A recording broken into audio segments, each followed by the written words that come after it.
Hi, I'm Mara Webster with In Creative Company, and today I'm thrilled to be talking about NCIS Origins. I am joined today by co-showrunners and executive producers Gina, Lucita, Monreal, and David J. North, along with cast members Austin Stowell, Kyle Schmid, and Mariel Molino. And Gina and David, I wanted to start in talking a little bit about the way that you've structured out this first season, because I love the fact that you had this gift of knowing that you had a full season order, and the fact that we kind of step into the story with this case of the week, but then you've kind of broken out of your own format with some of these really character driven episodes. And I was interested in knowing that you had the full season to play with up front, how that led to the way that you wanted to structure out and pace the story this season. Well, we didn't actually know we had a full season. We had a 13 episode order. And Gina and I, being as optimistic as we are, decided to break the season as if we had a full season and that we would be picked up. And luckily that worked out. But we knew that we wanted to do this show differently. Obviously, we wanted these cases of the week, but really what always spoke to Gina and I about NCIS, the franchise, what makes it so special is you have these episodes throughout the different series that really focus on character. Those were the episodes that Gina and I always like to really write. And when we originally got together to make this show, we decided, well, what if we just did that every single episode? And I have to say, it's been really hard, but worthwhile. It seemed like great. It seemed like a great idea until you actually have to write the scripts. Then it's like, wow, this is hard, but it's paid off for us creatively. Yeah, and I think that's really how it differed from breaking the original NCIS, because both David and I worked on the original show, in that when we got our room together, we spent a lot of time talking about these characters, where they were in their lives and where we wanted them to be by the end of the season. And so we were able to parse out those character beats throughout the whole season. I love that. And, Austin, in talking about the way that you've taken on the character of Gibbs, I know that you kind of looked back to old episodes with Mark Harmon and kind of really studied his performance, and wanted to ask about how finding that real observational quality and the fact that there's always this internal dialogue and kind of undercurrent to his performance, and even just the long looks and the long stares that he gives, kind of how that really helped you to start building the foundation of how you were going to capture him, because you have this wonderful gift of an established character, but also the freedom of it's so many years before that you get to bring your own elements because he hasn't become that yet. Well, you have to have a lot of internal dialogue because he doesn't have a lot of real dialogue. Uh, as Mariel loves to poke fun at me, that this is another Gibbs scene. He doesn't say anything, which I actually, there are parts of the actor in me that wants to emote and that wants to go back to my early days of Shakespeare monologues and just to be able to speak the poetry of this great writing. And I have found incredible pleasure in this show of getting to sit back and watch the people around me and listen to them and react to them, and learn from them. And in the cases of the two people that are sitting here in front of you, I've gotten to fall in love with them. And actually with the four people that you have here, Gina and David took a huge risk, and just like they said, also took on an incredible workload, because they could have continued on with their with what they know so well, what's in their bodies after working on NCIS for so long, that they could have continued to write these crime of the weeks, but to go home with these characters, to allow them to get a little bit more flushed out, I feel, to allow them to become more three-dimensional, and to deliver Gibbs this structured and deliberate, chaotic point in his life, and to get to see that through for 18 episodes is an incredible undertaking. And I'm just looking back on it now, you know, this is the first time it's in my rear view that I get to really enjoy it as Austin. I get to reflect on all this. I get to reflect on this family that we've built here, and how lucky I am to be a part of it. You know, this is something very special. This is, I've said it many times that I feel so lucky to be a part of this, and I think now I'm feeling it for the first time, because most fully, because you don't know what you got till it's gone. And these are our first days of not seeing each other every day. And I miss these guys already. Kyle, in jumping over to you and talking about your portrayal of Franks, one of the things that, you know, I love in your performance is that he is someone who has this guard and this armor about him, but he also has this real softness and vulnerability. And I've heard you say that there's almost this childlike quality in the way that he loves the people around him and supports them and protects them. And I wanted to ask about kind of just creating those two sides and finding that constant ebb and flow, because I think it's something where we very frequently see both sides coming into play, even within singular scenes from you. Yeah, I think that's a cool observation that you made. I don't know if I've ever described him as like this childlike character, but he so very much is this kind of, you know, this 5-year-old who's like, you know, wants to, you know, loves his brothers and sisters, and then, you know, doesn't get what he wants and stomps his feet and says whatever he wants because he doesn't have this, you know, this filter that most people should have at 40 years old. You know, so I think, you know, being, I mean, I kind of look at him as kind of the parent figure in the group. You know, Austin has this innocence to him, you know, despite the fact that Austin and I are almost similar in age. But what he does off camera, or sorry, on camera, playing the Gibbs character, there seems to be this wonderful gap of, you know, years that kind of just separate the seniority between the two characters, which is really great. But yeah, I mean, he loves with his entire heart, and I don't think he doesn't know. I don't think he knows how to turn that off. And at the same time, I guess his emotional control is a little stunted with Frank's, because, you know, he loves hard, and then he also doesn't know how to turn off, you know, when he finishes work, and he doesn't know how to not bring these cases home with him, which just kind of like, you know, he carries the weight of the world on his shoulders. Definitely. And Mariel, in talking about your portrayal of Lala, you know, Kyle kind of describing the parental feel reminds me a little bit of her dynamic with Frank's as well, because it's almost this father figure that she really wants to impress. And then when Gibbs comes along, it's like, oh, there's another sibling that I have to potentially compete with. And I was interested in just kind of like how you found this almost familial dynamic, because these are all characters that struggle to turn it off at the end of the day and are really throwing all of their personal selves into what they're doing at work. Well, I think for me, it was all really in the writing and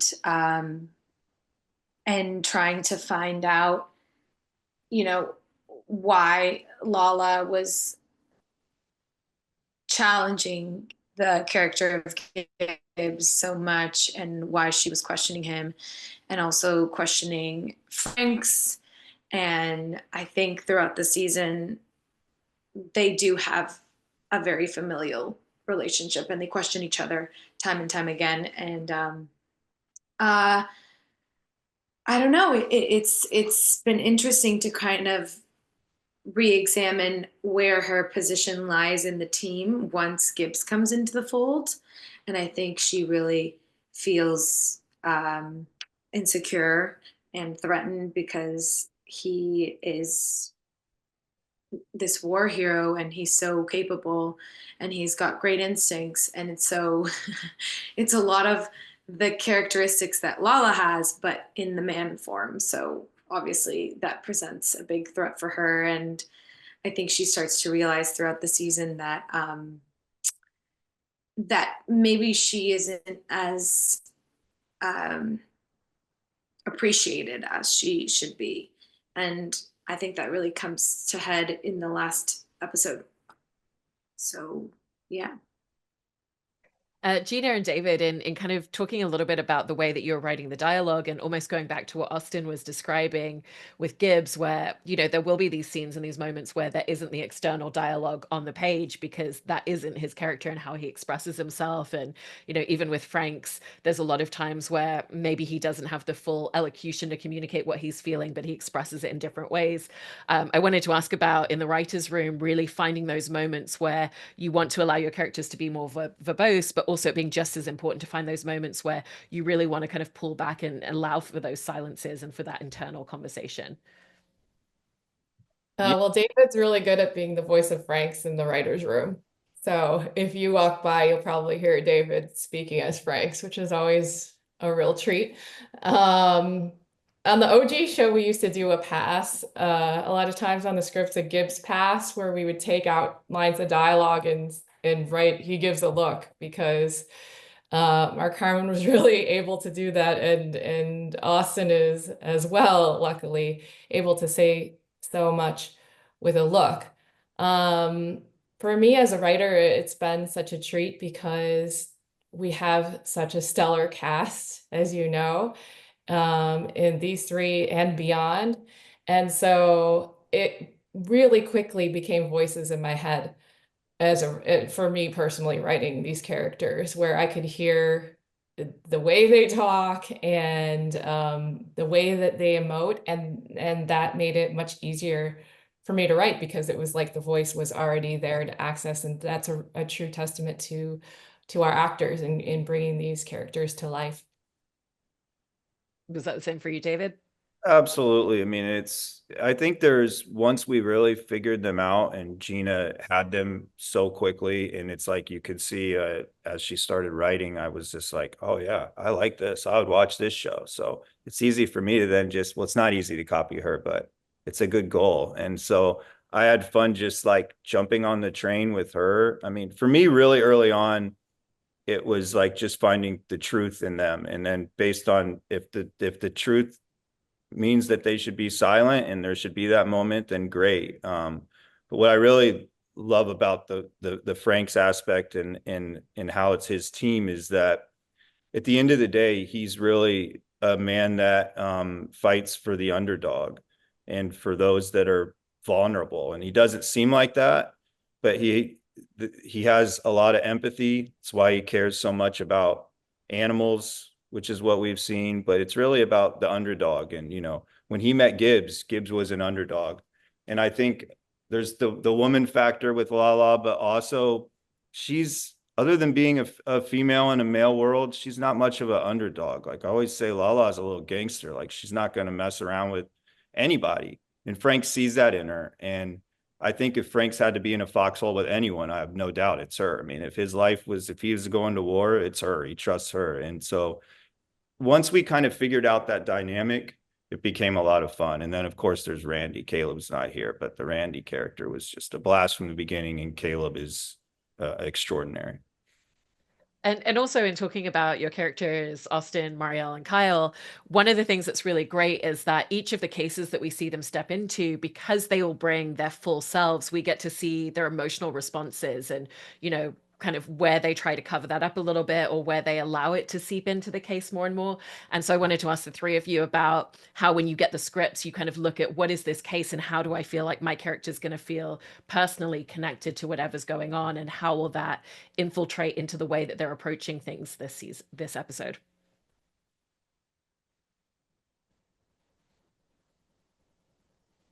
Austin, you want me to go? Okay. I think that's one of the challenges of this show, is to make sure that we don't treat each case as just like, you know, this is just another case. Here we are. You know, I think that's really important about making this show feel very alive every episode, is that even though, you know, we're dealing with sometimes very traumatic crimes, we have to treat them like life or death, and we have to make sure that the stakes are always really high, and that they're all in a way personal. And of course, there are ways where we detach, because I don't think you could do this job without detaching in some ways and using even humor and finding ways to lighten the mood. But I think what the show does really well is finding ways, and that's because of Gina and David, finding ways to have the show mirror the characters' lives as well.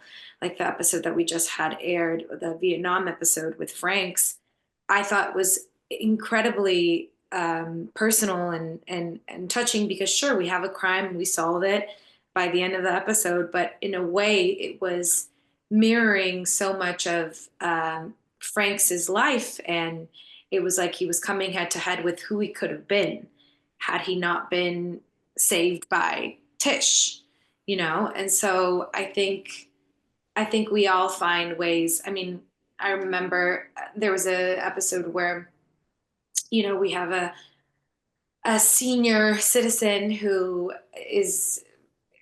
has died on the side of the road, and then we end up finding out that it was you know, an accident due to her daughter-in-law. And I just remember thinking, like, this could be my mom when she gets really, really upset at my grandma. You know what I mean? I think it's always about really trying to make it as personal, because that's when we would work the hardest as a team. And I think that always varies within us, because some of us take certain cases more personally, but yeah, I think that's what makes it special. Yeah, and to piggyback onto what Mariel was saying with that episode with Franks in Vietnam, it's like that's what I personally am so proud of that we do here. I mean, it's in that episode we learned that years ago after Vietnam, Franks was running drugs. He's now a federal agent, but I mean he was supporting himself running drugs. He'd been through something horrible, possibly the loss of his brother, and that's what Gina and I, what we got into this to do, and CBS has been wonderful in letting us tell these stories that we think are true to the characters, but are so different than what you would normally see on NCIS. But at the same time, at the end of that episode, it had the heart, and we see Frank's, really trying to help someone who'd been through the same things he was. So that's really the pride that we take in this show. And I also just want to say before I forget, if you've never seen an episode of NCIS, you can watch this show. That was one of the most difficult things to do, was to write this in a way that if you were, a super fan of the franchise, you could tune in and experience it a certain way. But if you've never seen an episode of NCIS, you can start in the beginning and you're going to feel like you've not missed anything and be along for the ride. You can start at the beginning of Origins, you mean? Yes. Yeah, back to Origins. You don't need to You go don't back. have to watch 400 episodes of NCIS. I just also have to say, because I felt, I'm going to piggyback again, that what you just said is so true. And even in the finale, the two of you were able to wrap up so many storylines and touch on so many themes of the show. Grief and purpose and position in the world, while also placing it in the really dynamic, fun, grounding playground that is 1991. There is so much about that plays into every episode, and the two of you did such a masterful job. Like I feel like somebody wanted to play catch up. It was like, oh, okay, I can watch episode 18 and then go back and kind of get filled in. But almost a choose your own adventure there, just to toot your horn. And also like the subtleties, the nuances in the little moments, even in the moments that I've seen built between Lala and Gibbs, there's some that you probably won't even catch, but they're there. I mean, there's like a beautiful moment. I don't know what episode this was, but I say something like, thanks for your help, Roger. And then like 3 seconds later, we're walking and Gibbs says, thanks for your help, Larry, you know, and he's like mimicking me. And you don't, if you're not listening, you don't catch it, but it's like that thing that we do subconsciously when we like someone and we like start adopting their idioms. And that's like Gina's subtle way of being like, see, like there's something here without being so obvious. And it's so beautiful to read and to know that there's so much care and thought in these moments.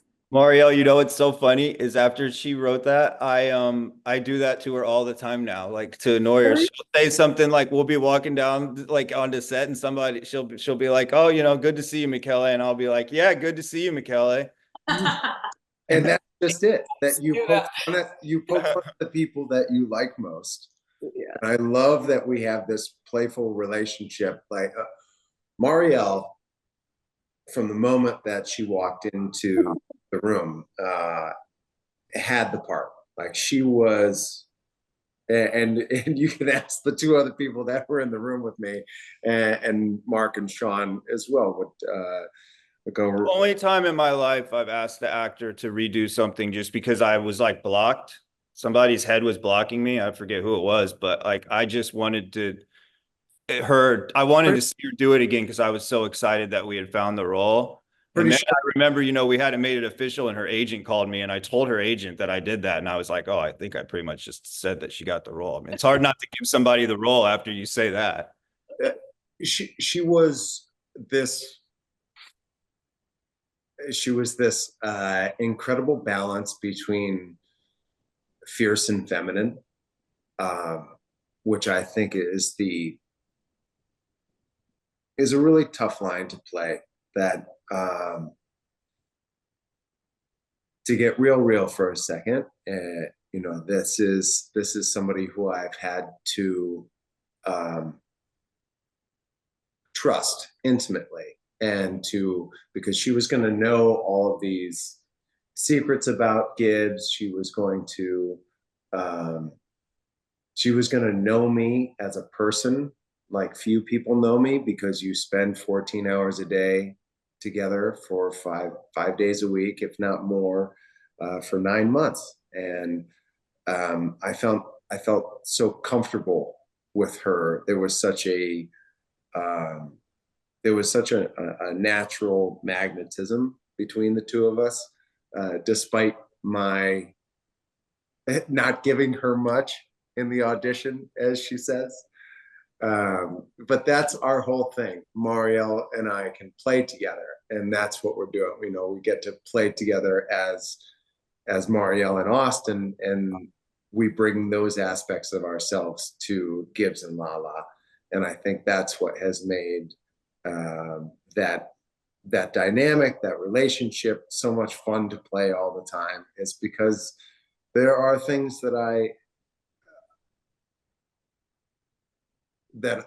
I as Austin love about Mariel, and there are things that annoy, and we get at each other. We absolutely poke at each other. We're an old bickering couple. That's very well said. It does feel that it feels like we've known each other forever, despite it just being a year and maybe not even a year at this point, which is kind of crazy to say. But again, it all comes back to that roadmap that we had in the scripts. It's what drew me to it from the first time I read it, because honestly, I wasn't interested in doing network TV. I wasn't interested in doing another version of NCIS. And I was encouraged to read it. I was encouraged to meet with David and Gina, and they sold me on it so quickly that I could see their vision for where they wanted this show to go. I could see that this was going to be a different version of something familiar, that we all like a cop show. There's a reason. I mean, like, you know, whether it's The Wire or The Shield or NYPD Blue, we like seeing people that we can't exactly be. We all want to be CIA special agents, and these guys, you can see that these are more regular people. I think that's what makes NCIS so approachable. It's that it's regular people doing regular jobs, kind of feeling out regular emotions with coworkers and friends and family, and trying to figure out their lives, and this personal touch, that this like really intrinsic kind of humanistic touch that we've now kind of laced into this show is what I'm so very proud of, is that I mean, it's really not me. All I've done is say the words, or so many times not say the words. But Gina and David have created this world within a world, kind of, because it's already there. You know, of course, NCIS has been going on now for 23 years. And so to bring it back to this original, you know, to its early days, and trying to tell Mark Harmon's story, Gibbs's story from the very beginning, and with not even a different lens, but a different light shown on it. That's really tough to do, and they've done it so well. And I'm just, you know, I look around at these faces again, and I'm just like, wow, this is something like we can stand behind this. We can be really proud of this. We can show our friends and family this, encourage others to see it without having to, you know, worry about, you can say it earnestly. You can say, hey, I love this thing that I'm part of. I really think you should check it out, because I think it'll make you feel better. I think it'll remind you of your family and friends. I think it'll allow you to express some emotions and have some, and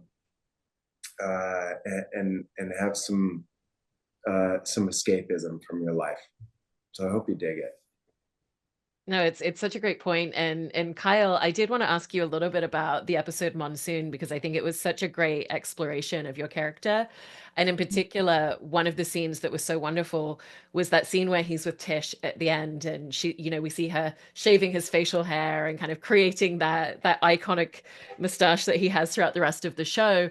But also it was that moment of him being at a crossroads and the two different paths that his life could have gone down. And I feel like in that moment, especially, you see him finding that sense of connection and community that really does, you know, send him down a different direction. And so I just wanted to ask about filming that scene in particular and everything that you found in the character. Before he answers, I just want to say I can't take Kyle seriously without this mustache. I want him to turn his camera off.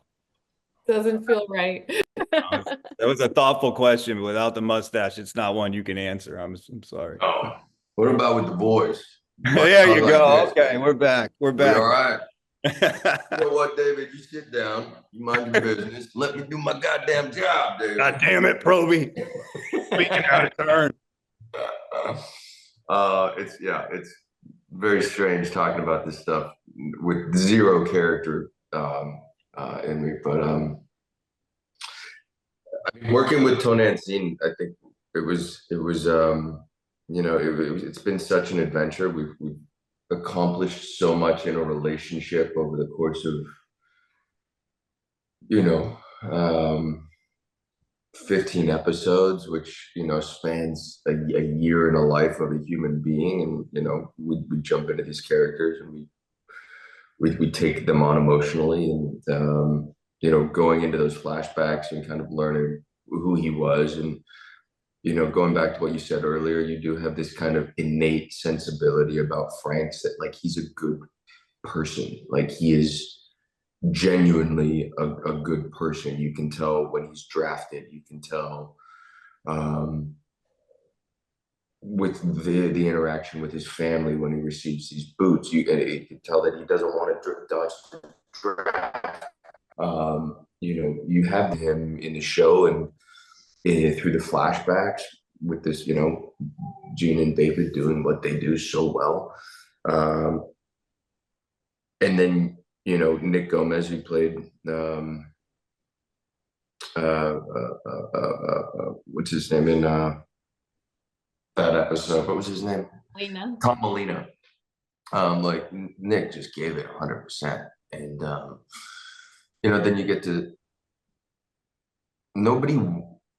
Vietnam vets were just spit on, and like to go back to that time period, and that's what we're so fortunate to be able to do with this show is revisit moments in history that really affected the world, and to do that with backstory while you have these wonderful characters in the spotlight, you're able to shine a light on it without throwing it in the viewer's face and going, swallow this tough pill.